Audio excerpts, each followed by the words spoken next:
Okay, so I've had a couple requests from the class to do some examples, so I'm going to try to polish these out. First and foremost, let's go back to the DADS model, right, out of Mankiw. And let's think about what exactly is going on here. We simplified the algebra of the DAD-DAS model down to two variables, output and inflation. Remember, there are other variables going on behind the scenes, but we've substituted them out to give this two-dimensional presentation. The long-run equilibrium of the model is defined by potential output and the central bank's inflation target, and we have two curves that go through these points, right? We call them the dynamic aggregate supply curve, and we call them the dynamic aggregate demand curve, right? Aggregate supply is mostly about pricing behavior, right? It's thinking about something, how firms change their behavior in response to the state of the economy, where this is our classic demand for goods.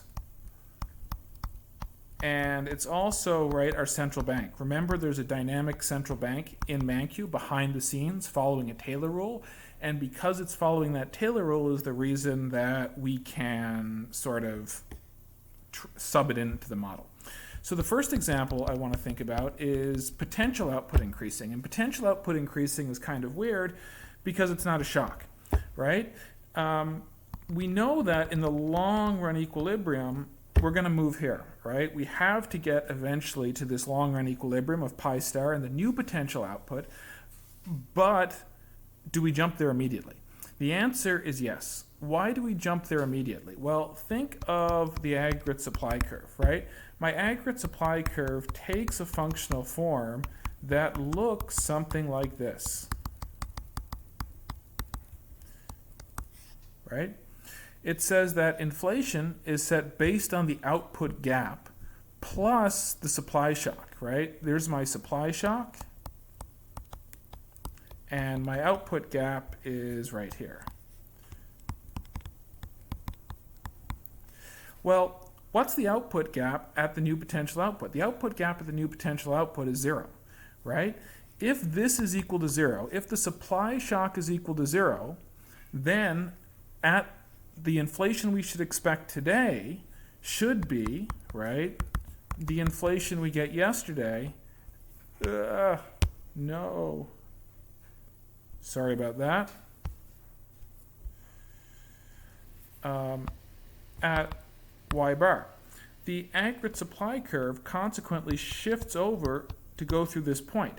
And similarly, the aggregate demand curve, if you look at the equation for the line, is going to go through that point as well. So the economy immediately jumps from one equilibrium to the other one, right? If I was doing my transition paths on time and output, what we would have is something like this, right? Where this shock hits and the economy immediately jumps up. There's no dynamics here, because remember, we don't know what y bar is. Y bar could be 100 or 1,000 or 5 million or 18 billion, right? Whatever that y bar is the long-term equilibrium. If there are no shocks to the model and we're already starting at pi star, then a change in y bar is going to jump us right to the long-term equilibrium.